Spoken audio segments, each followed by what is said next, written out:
Assalamu alaikum, I'm Aisha and you're watching Samaa News. Here are today's headlines. Russia has asked Washington to clarify its nuclear testing intentions after President Trump ordered the US military to restart the process. Moscow says any resumption of explosive testing would trigger responses from other states, including Russia. President Putin has already instructed his officials to prepare countermeasures amid growing global nuclear tensions.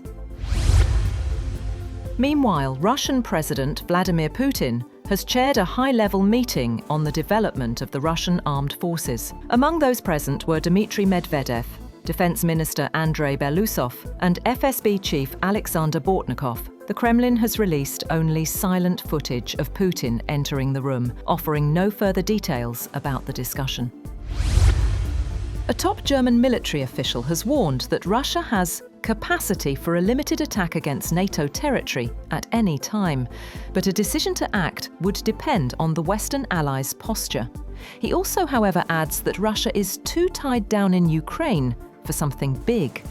Russian President Vladimir Putin denies aggressive intentions, saying Moscow's 2022 full-scale invasion of Ukraine was defense against NATO's own expansionist ambitions against Russia.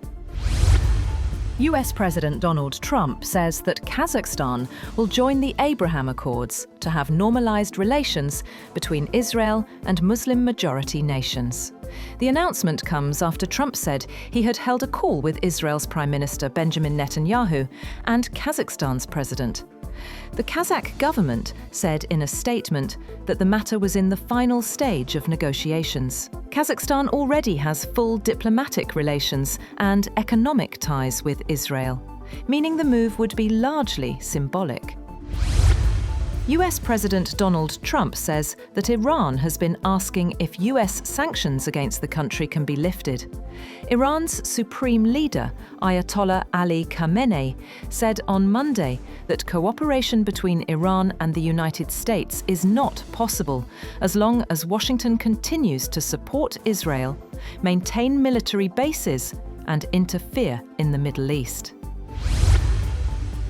On the other hand, Iran's president, Masoud Pezeshkian, says Tehran seeks peace but will not yield to foreign coercion. According to state media, he reaffirmed that Iran will not abandon its nuclear or defensive missile programs. Pezeshkian added that Tehran is open to talks on the nuclear issue, but the missile program remains non-negotiable. His remarks come hours after President Trump claimed Iran was seeking the removal of American sanctions, a claim Tehran has yet to acknowledge.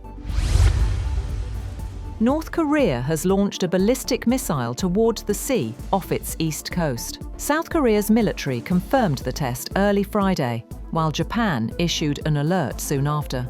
The move comes weeks after Pyongyang tested sea-to-surface cruise missiles during the Asia-Pacific Economic Cooperation Forum. Dozens of people have been injured and hospitalized after an explosion occurred during Friday prayers at a mosque inside a school complex in Indonesia's capital, Jakarta. Police were investigating the cause of explosion at the site in Kelapa Gading, North Jakarta.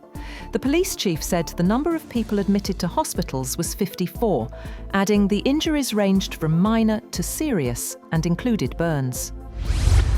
The Israeli military has carried out heavy airstrikes on southern Lebanon after issuing evacuation orders for several locations, saying Lebanese armed group Hezbollah was trying to rebuild its military capabilities there.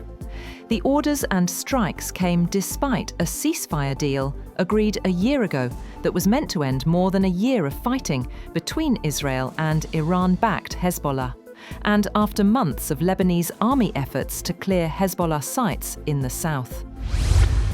The United Nations Security Council has removed sanctions on Syrian President Ahmed al-Sharaa, who is due to meet US President Donald Trump at the White House on Monday. The US drafted resolution also lifted sanctions on the Syrian Interior Minister.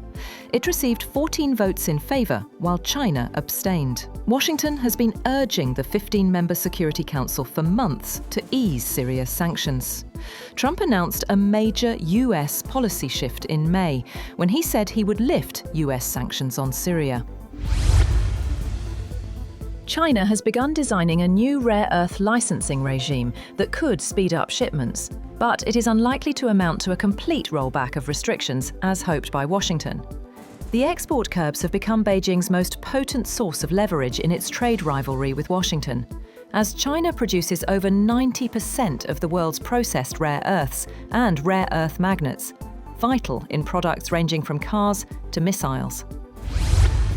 At least 5 people have died in Vietnam after Typhoon Kalmagi pummeled coastal regions with destructive winds and heavy rain, following the storm's deadly passage through the Philippines, where it killed at least 188 people.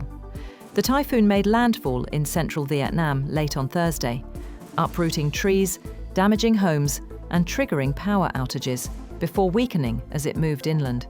Authorities have warned of more heavy rainfall of up to 200 millimeters in central provinces and said rising river levels from Hue to Dak Lak could trigger flooding and landslides.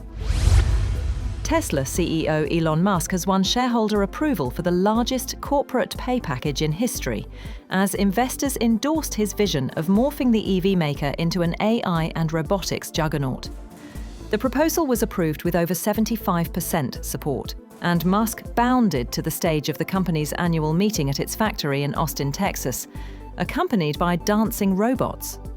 Musk, already the world's richest person, could get as much as $1 trillion in stock over the next decade. That's all for now. For more updates, visit www.samaa.tv. Thank you for watching Samaa News.